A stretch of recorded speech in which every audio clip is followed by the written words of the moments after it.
नमस्कार दोस्तों, ओसोप कोडिंग के शानदार सेगमेंट एक्सपर्ट टॉक में आप सभी का स्वागत है। और आज के हमारे एक्सपर्ट हैं mister Shubham Jain sir. Shubham Jain sir entity data USA में डायरेक्टर की पोजीशन पर पदस्थ है। और इनके बारे में कमाल की बात यह है कि ओसोप कोडिंग के जो फाउंडर है डॉक्टर धर्मेंद्र वाजपेयी सर, ये इन्हीं के एक स्टूडेंट भी रहे और आज से 15 साल पहले इन्होंने सर से प्रोग्रामिंग और कोडिंग सीखी थी और फिर इस जर्नी की शुरुआत करी थी। और चूंकि आज सर इंडिया आए हुए हैं तो हमने सोचा कि क्यों ना ओसोप कोडिंग की ऑडियंस के लिए एक ऐसे व्यक्ति को इस चैनल पर लाया जाए, एक ऐसे व्यक्ति के साथ एक्सपर्ट टॉक की जाए जो आपकी और हमारी समस्याओं को बहुत अच्छे ढंग से जानता है, जो खुद उस फेज से निकला हुआ है जहां पर एक कंफ्यूजन सा स्टूडेंट्स के माइंड में रहता है कि हम कोडिंग की जर्नी को कैसे शुरू करते। तो चलिए दोस्तों, इंट्रोडक्शन की इस सीरीज को यहां खत्म कर अब हम आपको अपने एक्सपर्ट से मिलाते हैं मिस्टर शुभम जैन। तो शुभम सर, सबसे पहले तो आपका बहुत बहुत स्वागत है ओसोप कोडिंग के इस एक्सपर्ट टॉक सेगमेंट में। अब सबसे पहला प्रश्न जो मेरा आपसे रहेगा वो ये है कि आपने इलेक्ट्रॉनिक्स बैकग्राउंड में इंजीनियरिंग किया, but then you switched to IT और सीएस की इंडस्ट्री में आप आए। तो कैसी ये जर्नी रही और फिर धीरे धीरे करके आप आज एक बहुत ही अच्छी कंपनी एंटिटी डेटा में एज अ डायरेक्टर काम कर रहे हैं। तो ये सफर आपका कैसा रहा, ये जर्नी आपकी कैसी रही? हमारे दर्शकों को एक ब्रीफ इंट्रोडक्शन दीजिए। मेरा इंटरेस्ट हमेशा से आईटी और कंप्यूटर साइंस में था। मैंने join electronics and communication engineering किया था, but I always wanted to be in IT. तभी मैं सेकंड ईयर इंजीनियरिंग में वाजपेयी सर के साथ जुड़ा, उनकी कोचिंग स्टार्ट की। वहाँ से C#, C++, उप्स की बैकग्राउंड, फंडामेंटल्स सारे क्लियर किए। तो वहीं से लग गया था कि आगे जाके आईटी में ही ज्वाइन करना है। और फंडामेंटल्स इतने स्ट्रॉन्ग हो गए थे कि जब तक हम थर्ड ईयर में पहुँचे और जब कंपनीज हमारे कॉलेज में आई तो मैंने परसिस्टेंट सिस्टम्स क्रैक की थी। And persistent systems is one of the very strong product companies, जिसके टेक्निकल में ही मुझे कम से कम 2 से 3 घंटे का टेक्निकल राउंड हुआ। वहाँ पे मैंने टेक्निकल राउंड क्लियर किया उनका, फिर रिटर्न टेस्ट भी हुआ, उसके पहले रिटर्न टेस्ट भी क्लियर किया। और मेरे कॉलेज से आई थिंक शायद 4 या 5 लोग थे जिनका सिलेक्शन हुआ था और उसमें से मैं एक था। तो वहाँ से जर्नी स्टार्ट हुई। फिर परसिस्टेंट के बाद जब मैं 4th ईयर में आया तो मैंने एम्फेसिस का ओपन कैंपस में इंटरव्यू दिया और वहाँ पे अराउंड 1500 स्टूडेंट्स के बीच में शायद 6 लोगों का हुआ था, 6 स्टूडेंट्स का सिलेक्शन हुआ था, उसमें मेरा सिलेक्शन हुआ। फिर मैंने एम्फेसिस ज्वाइन किया मैंगलोर में जाके, मेरी मैंगलोर में ज्वाइनिंग थी और वहाँ से मेरा आईटी का सफ़र शुरू हुआ। फिर एम्फेसिस के बाद मैंने एचपी ज्वाइन किया, एचपी के बाद पीडब्ल्यूसी और अभी मैं एंटिटी डेटा में एक डायरेक्टर हूँ। सर, एक चीज जो मेरे अंदर जानने की बड़ी इच्छा हो रही है वो ये है कि आपने जब आईटी में एंटर किया होगा तब तो आपका जॉब प्रोफाइल, जॉब रोल दोनों अलग होगा। अब आप एक बहुत अच्छी कंपनी में एज अ डायरेक्टर काम कर रहे हैं, तो इनिशियली जो आपका जॉब प्रोफाइल था, रोल था, और अभी जो आप काम कर रहे हैं उसमें कितना डिफरेंस है? वर्कलोड वगैरह में क्या क्या है? मतलब जब हम किसी कंपनी में डायरेक्टर लेवल पर पहुंच जाते हैं तो क्या क्या चीजें बदल जाती है और किन किन चीजों पर हमें और ध्यान देना पड़ता है? आई थिंक पहले डायरेक्टर रोल पे डायरेक्टली आने से पहले मैं इसकी पूरी प्रोसेस आपको समझाना चाहूँगा। आई थिंक अगर आपके फंडामेंटल स्ट्रांग है, अगर आपने कोडिंग अच्छे से किया हुआ है, अगर आपने आपके कोई चाहे .NET हो, चाहे जावा हो, चाहे जो भी टेक्नोलॉजी, जो भी लैंग्वेज आपने पकड़ लिया, अगर आपके फंडामेंटल स्ट्रांग है तो वहाँ से आपको एक बूस्ट मिलता है। बिकॉज अगर आप डायरेक्टर भी बन जाते हो उसके बावजूद भी आपको टीम्स को लीड करना होता है, आपको सॉल्यूशंस को लीड करना होता है, राइट? आपको टेक्निकल चीज़ें आनी चाहिए, आपको समझ में आना चाहिए कि प्रोग्रामिंग कैसे होती है, आपके डेवलपर्स जो हैं वो कैसा काम कर रहे हैं, उनका थ्रूपुट क्या है। अगर आप कस्टमर के सामने किसी प्रेजेंटेशन में भी जाते हैं तो आपको कस्टमर से भी टेक्निकल टर्म्स में ही बातें करनी होती हैं। तो इसलिए फंडामेंटल स्ट्रॉन्ग होना is very important. So that's the first thing. और जहाँ तक बात है जॉब रूल्स चेंज होने की, तो I started as a developer, उसके बाद मैं आर्किटेक्ट बना, आर्किटेक्ट के बाद मैं टीम लीड बना, उसके बाद I became a director and now I am leading a large team of about 70 people. So it's a journey all together. आप जैसे जैसे आगे बढ़ते हो आईटी में, आप सीखते हो, आपके फंडामेंटल्स अगर स्ट्रॉन्ग है तो आपको ज़्यादा तकलीफ नहीं आती है। एज अ डायरेक्टर मेरा काम है मेरी टीम्स के आउटपुट को देखना कि पूरा काम प्रॉपर चल रहा है, नहीं चल रहा है, we are getting the required output और not from our team members, customers are happy or not, because at the end of the day you are working for customer, right?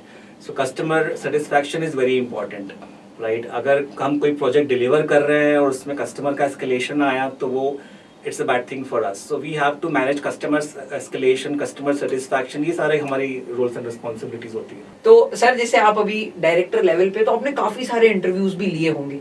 अब मेरी एक चीज जानने की ये रहती है कि जब हम इंटरव्यू देने जाते हैं तो जो इंटरव्यू ही होता है उसका क्या माइंडसेट होता है, आप लोग हमसे क्या एक्सपेक्ट करते हो या क्या सोच करके बैठते हो? कई बार हमें बहुत डर लगता है कि हम जाएंगे और पता नहीं बोल पाएंगे कि नहीं बोल पाएंगे, इतने सारे लोग बैठे होंगे, कैसे डील करेंगे चीजों को.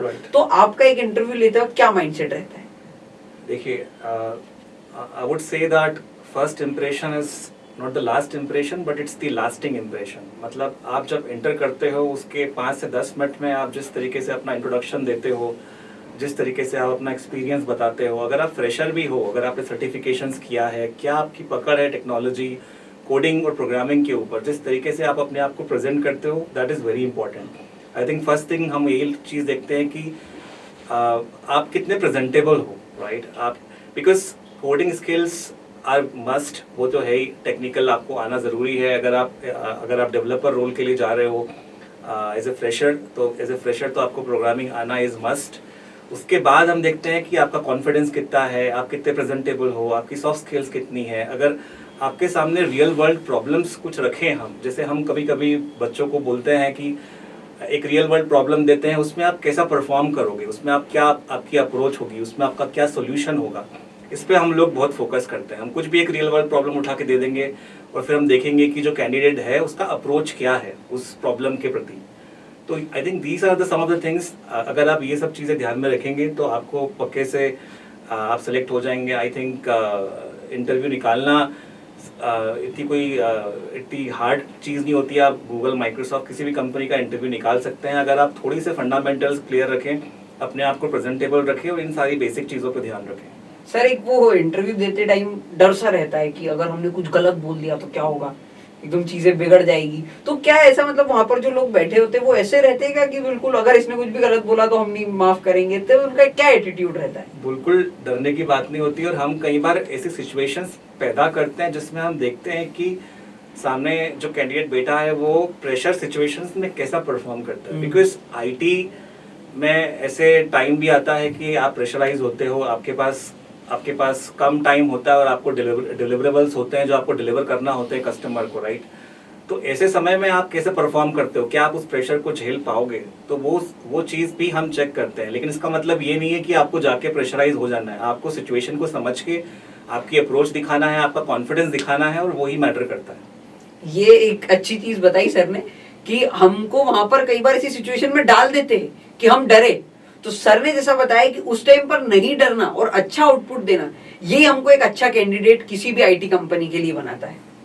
सर हमारे काफी सारे ऐसे दर्शक हैं जिनकी अभी अभी जॉब लगी है, तो जिसकी अभी अभी लगती जॉब, जो एक फ्रेशर रहता है, उसके दिमाग में एक चीज हमेशा रहती है कि मैं किसी कंपनी को कितना टाइम दूं, या मेरे लिए कौन सा एक आइडियल टाइम होगा चीजों को स्विच करने के लिए. और एक बेसिक सा एक डिफरेंस भी मैं आपसे जानना चाहता हूँ कि जो लोग ज्यादा कंपनी स्विच करते हैं उनमें, और वो लोग जिनका ऐसा माइंडसेट होता है कि मैं एक ही कंपनी के साथ में रहकर काम करूं, तो इन दोनों माइंडसेट में क्या बेटर है और उनको कौन सी अप्रोच अपनानी चाहिए? देखिए, this is a difficult question, it's a tricky question. इसमें मैंने भी सर को प्रेशर वाली सिचुएशन में डाल दिया है. अब इसमें आपको प्रोज एंड कॉन्स दोनों हैं. अगर आप फ्रेशर हैं, मैं आपको ये बोलूँगा कि अगर आपने कोई कंपनी ज्वाइन की है, आई अंडरस्टैंड कि आपको इमीडिएट एक पैकेज हाइक मिलता है, आपको एक रेज मिलता है, एंड आपको लगता है कि नहीं, हमें चेंज कर लेना चाहिए, we need to jump the ship, right, as we call it. लेकिन आई थिंक जब आप फ्रेशर हो तो आपको एटलीस्ट 2 years तो देना चाहिए कंपनी को, बिकॉज उस समय आपका लर्निंग पीरियड होता है. I think when you are a fresher you should focus more on learning and less on money, is what I would recommend. Because एक बार आपके फंडामेंटल स्ट्रांग हो गए, एक बार आपने एक पर्टिकुलर टेक्नोलॉजी में अपना एक्सपीरियंस गेन कर लिया, फिर तो आपके पास ऑफर्स ही ऑफर्स आने वाले हैं. एक समय मेरे पास 5 से 6 ऑफर्स थे जब मेरा एक्सपीरियंस 5 to 6 years था. तो क्योंकि बेसिक इतना स्ट्रांग हो गया था, एक्सपीरियंस इतना हो गया था कि आप किसी भी कंपनी का इंटरव्यू दो, आप क्रैक कर लोगे, राइट? तो अर्ली स्टेज में don't go after money. Obviously money is important, all of us work for money at the end of the day, but initial stage में लर्निंग पे ज्यादा फोकस होना चाहिए, इज माय रिकमेंडेशन. मतलब जब हम इस चीज की शुरुआत करें तो एक स्टेबिलिटी लेकर के अपने साथ चलनी चाहिए कि Right. मैं थोड़ा टाइम दूं एक कंपनी को, Right. चीजों को और अच्छे से सीखूं। राइट। तो जब हम भी रिक्रूट करते हैं तो हम ये चीज़ देखते हैं कैंडिडेट के रिज्यूमे में कि कैंडिडेट कितना लॉयल है कंपनी के प्रति। अगर कोई कैंडिडेट हर 6 महीने में चेंज कर रहा है और हर 6 महीने में 5 कंपनी चेंज कर चुका है, तो हमें भी लगता है कि हो सकता है ये 6 महीने बाद हमारी कंपनी भी छोड़ दे। तो वो भी एक आपके रिज्यूमे पे आता है, इसलिए आपको बार बार चेंज करने से बचना चाहिए। सर, जैसे अभी आईटी की इंडस्ट्री में काफी सारी नई चीजें भी आ चुकी है, बहुत सारे स्पेक्ट्रम्स बढ़ चुके हैं।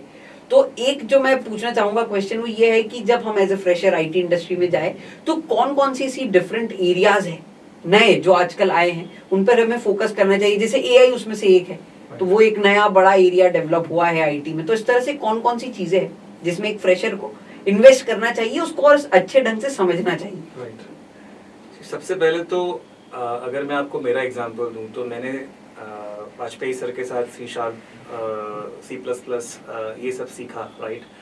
तो आपका फाउंडेशन स्ट्रांग होना बहुत ज़रूरी है। और I really want to thank Vajpayee sir. मैं इसलिए नहीं बोल रहा हूँ बिकॉज मैं यहाँ खड़ा हूँ आपके प्लेटफॉर्म पे, but I genuinely want to thank because हमारे करियर बनाने में वाजपेयी सर का बहुत बड़ा हाथ रहा। बिकॉज अगर आपके फाउंडेशन क्लियर नहीं है तो आप दूसरी टेक्नोलॉजीज पे शिफ्ट करना is very difficult, because ultimately C++ is the base of all the things. आपको वो चीज़ आ गई तो आप कोई भी टेक्नोलॉजी, कोई भी प्रोग्रामिंग को क्रैक कर लोगे।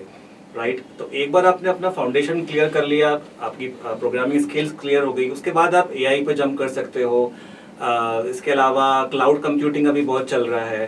Third thing is mobile app development. I think mobile app development is also very popular nowadays. आप देख रहे हो कि प्ले स्टोर पे, iOS पे कितने सारे ऐप्स चल रहे हैं अभी, और इन सबके लिए आपका फाउंडेशन प्रोग्रामिंग जरूरी होना चाहिए। आपको आपका जो बेस है वो बहुत स्ट्रांग होना बहुत जरूरी है। सर, एक जो अभी फ्रेशर्स के दिमाग में भी और जो लोग नए लोग आईटी में आ रहे हैं उनके दिमाग में एक चीज है कि ले ऑफ बहुत ज्यादा बढ़ चुके हैं इंडस्ट्री में। तो आपने इंडिया में भी काफी समय काम किया है, अभी आप यूएस में भी कर रहे हैं। तो यूएस में और इंडिया में इन दोनों जगह पर ले ऑफ की वास्तविक स्थिति क्या है? क्योंकि कई लोग तो डरने लगे कि अब हमको आईटी में नहीं जाना because they are lot of layoffs in this industry. तो उस चीज को लेकर आपका क्या व्यू है? देखिए, मैं आपको बताऊं, आईटी अभी one of the leading industries में से एक है और अभी भी है। जहाँ तक बात ले ऑफ की है, अगर आप देखें कोविड के समय में जो बूम आया है टेक्नोलॉजी में, उसमें हर कंपनी ने, मेरी कंपनी हो चाहे कोई भी कंपनी हो, हर कंपनी ने, हम लोगों ने फ्रेशर्स हायर किए, एक्सपीरियंस लोग हायर किए, और एक फोरकास्ट था कि आगे जाके ये मोमेंटम इसी तरीके से चलता रहेगा। राइट। बट ऑब्वियसली कोविड का जो मोमेंटम था वो थोड़ा स्लो डाउन हुआ है, आई एग्री। बट अभी भी अगर आप देखें कंपनी के साइजेस लास्ट 3 से 4 साल में डबल हो चुके हैं। राइट। तो अगर आप उस लेवल पे एम्प्लॉयज ऐड हुए हैं और उसमें से सिर्फ 4 या 5% एम्प्लॉयज अभी कम हो रहे हैं, तो उसको एक ऐसे हाइप बना के बताया जा रहा है कि ले ऑफ बहुत ज्यादा हो रहे हैं, बट ये हर साल होता है। इसमें से कुछ परफॉर्मेंस बेस्ड भी हैं। अगर आप अच्छा परफॉर्म कर रहे हो किसी कंपनी में, अगर आप एक क्रिटिकल रिसोर्स हो किसी कंपनी के लिए, तो आपका ले ऑफ होना बहुत मुश्किल है। राइट। तो आई थिंक मैं जो भी कैंडिडेट्स प्रिपेयर कर रहे हैं, मैं उनको यही बोलना चाहूँगा कि डरने की कोई बात नहीं है। IT industry is one of the leading industries currently. बहुत स्कोप है, और जहाँ तक ले ऑफ की बात है वो हर साल होता है। हर कंपनी फोरकास्ट करती है, हायरिंग करती है। हो सकता है कि रिक्वायरमेंट 5 से 10% कम हो, तो उस हिसाब से थोड़े बहुत लोगों की को ले ऑफ किया जाता है। बट बाय एंड लार्ज अगर आप आईटी का ग्रोथ देखें लास्ट 3 से 4 साल में कोविड के बाद से, तो फिनोमिनल है। मतलब अगर आप कंपनी के स्टॉक प्राइसेस देखें, अगर अभी आप माइक्रोसॉफ्ट का स्टॉक प्राइस देखें, ऑल टाइम हाई पे। तो अगर कंपनी का stock price all time high पे है तो definitely IT is doing great. Right. उस ले ऑफ को होता क्या है कि ये सब चीजें न्यूज में इस तरीके से हाईलाइट की जाती है कि एक डर सा भी बन जाता है, बट डरने की कोई बात नहीं है। I think IT is one of the leading industries in the world currently. तो देखिए, अब हमने उसी व्यक्ति से पूछ लिया है जो यूएस में है और जो ले ऑफ को अच्छे ढंग से देख चुका है कि वहां पर वास्तविक स्थिति क्या है ले ऑफ की। तो जैसा सर ने बताया कि इतने भी ज्यादा कोई डरने की आवश्यकता नहीं है। आज भी सर देखा जाए तो आईटी बहुत अच्छे ढंग से परफॉर्म करने वाली इंडस्ट्री है। हम लोग आज भी हायर कर रहे हैं, आज भी हमारी कंपनी में रिक्वायरमेंट्स हैं, हम लोग आज की तारीख में भी हायर कर रहे हैं। जरूरत है हमें right type of skill set की, राइट एटीट्यूड की and right type of resource की। अगर आप में वो सारी क्वालिटीज है तो आपको कोई प्रॉब्लम नहीं है। आई थिंक आपको जॉब ढूंढने में कोई प्रॉब्लम नहीं आएगी। आपका परफॉर्मेंस मैटर करता है, जैसे कि मैंने बोला। आप कितने प्रिपेयर्ड हैं उस जॉब के लिए, आपका रिज्यूमे कैसा है, आपकी सॉफ्ट स्किल्स कैसी हैं, आप कितने कॉन्फिडेंस हैं, ये सारी चीज़ें मैटर करती है। और सर्टिफिकेशंस आपने कितने करके रखे हुए हैं, आपका बेस प्रोग्रामिंग कैसा है, अगर ये सारी चीज़ें अगर आप कवर कर लें तो आई थिंक आपको ले ऑफ से डरने की कोई ज़रूरत नहीं है। सर एक और इसी फियर से जुड़ा हुआ एक प्रश्न है मेरा कि एक ले ऑफ को लेकर तो हम डर ही रहे, दूसरा एक जो डर है वो एआई को लेकर भी है कि एआई आकर के हो सकता है इंडस्ट्री में से हमारी जॉब को खत्म कर दे। तो वो एआई का डर कितना बड़ा है और कितना वास्तविक है? देखिए, मैं ये नहीं कहूँगा कि ये डर बिल्कुल ही गलत है, लेकिन जिस हिसाब से इसको प्रोजेक्ट किया जा रहा है वो भी सही नहीं है। आई थिंक एआई में आप देखें तो किसी भी कंपनी में अगर आप देखें तो एआई आज डेवलपमेंट नहीं कर रहा है। डेवलप करने के लिए तो ह्यूमंस की रिक्वायरमेंट है। एआई आपको सपोर्ट कर सकता है, एआई आपके कोड की क्वालिटी को इम्प्रूव कर सकता है, राइट। अगर मैंने कोई कोड लिखा और उसमें कोई सिंटेक्स एरर है तो ये हो सकता है कि एआई मुझे उसको अच्छी तरीके से बता दे कि आप इस कोड को इस तरीके से लिख सकते हैं, बट अल्टीमेटली उसको वैलिडेट करने के लिए तो कोई ह्यूमन लगेगा ही। So that is point 1। Now point 2 कि जो एआई मॉडल्स भी बन रहे हैं वो अल्टीमेटली बना कौन रहे हैं? बना तो ह्यूमन ही रहे हैं, राइट। जितने भी एआई मॉडल हैं, अगर मशीन लर्निंग भी है, मशीन लर्निंग हो गया, ये जितने भी एआई मॉडल्स बनते हैं, हम भी प्रोडक्ट्स पे काम करते हैं, एआई मॉडल्स बनाने के लिए भी रिसोर्सेज की रिक्वायरमेंट होती है। आज भी हमारे पास प्रोजेक्ट्स आते हैं एआई मॉडल्स बनाने के लिए। तो अगर आपके पास वो स्किल सेट है तो आपको तो और जॉब की आपके लिए संभावनाएं बढ़ जाती है, क्योंकि आपके पास एआई स्किल सेट है। तो मैं ये बोलूँगा कि इम्पैक्ट है to an extent, but I think वो 5 से 10% है।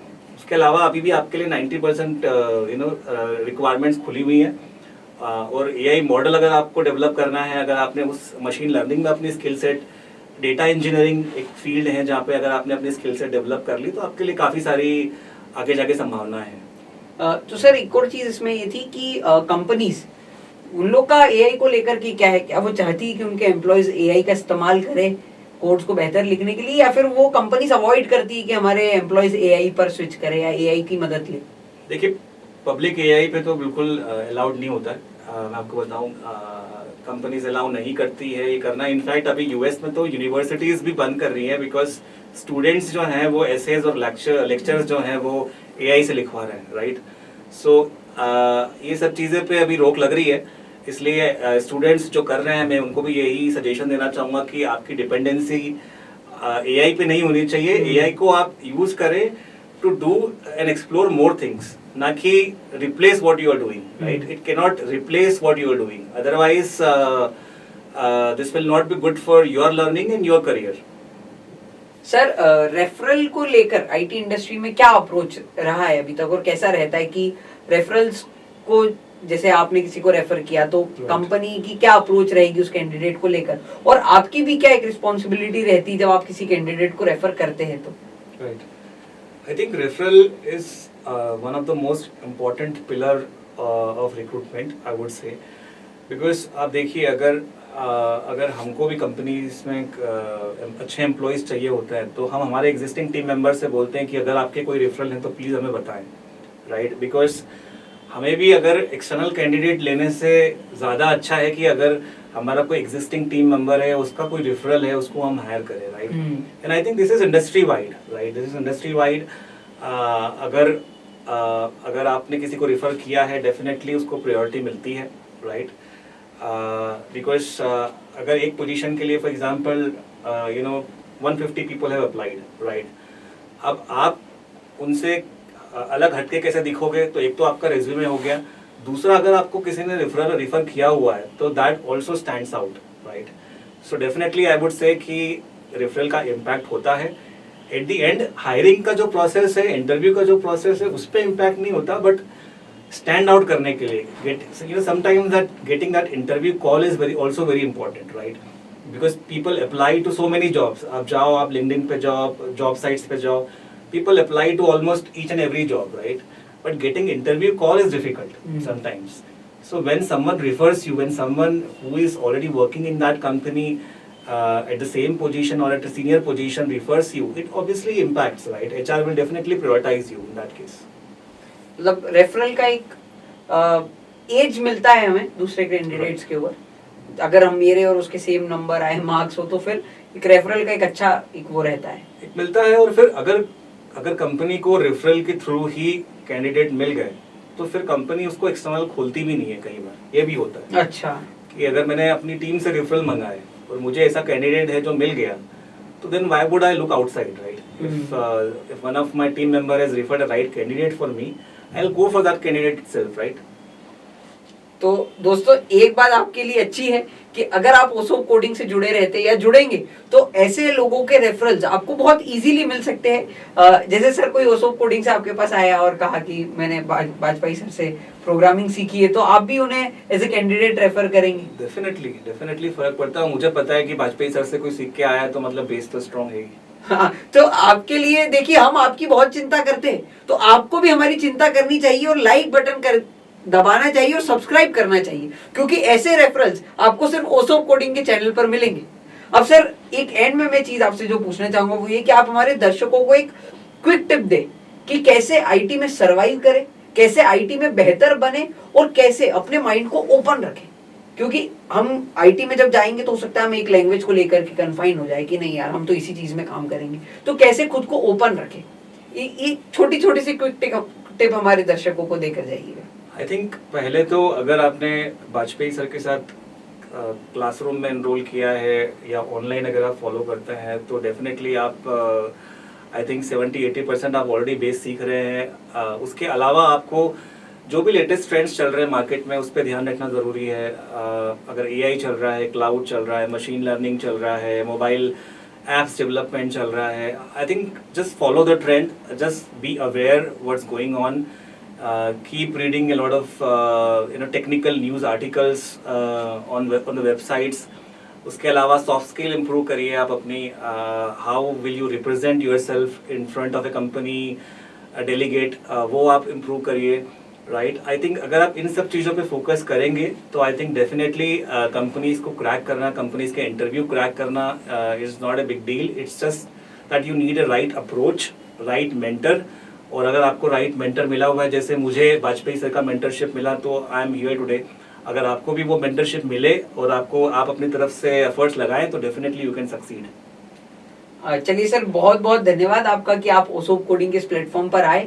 और दर्शकों मैं आपको भी बताना चाहूंगा कि सर हम हमारी अप्रोच में रहेंगे, हमेशा रहते हैं। हम जब भी, जैसे आज भी जब इंटरव्यू के लिए हमें बुलाना था तो सिर्फ एक कॉल किया, सर अभी यूएस से आए हुए उनके घर पर थे, सिर्फ एक कॉल किया और सर आ गए। सर का ऐसा कहना है कि नहीं, ओसोप कोडिंग से जुड़े हुए दर्शकों को या स्टूडेंट्स को मुझसे रिलेटेड कोई भी प्रॉब्लम सॉल्व करने में मदद मिलती है तो मैं हमेशा रहूंगा। तो दोस्तों आपको भी कोई डाउट आए, कुछ क्वेश्चन रहे तो कमेंट करके जरूर पूछिएगा, हम शुभम सर तक आपका डाउट पहुंचाएंगे और कभी मौका पड़ा तो वापस से एक बार शुभम सर के साथ इंटरव्यू लेंगे। सर बहुत बहुत धन्यवाद आपका ओसोप कोडिंग पर आने के लिए।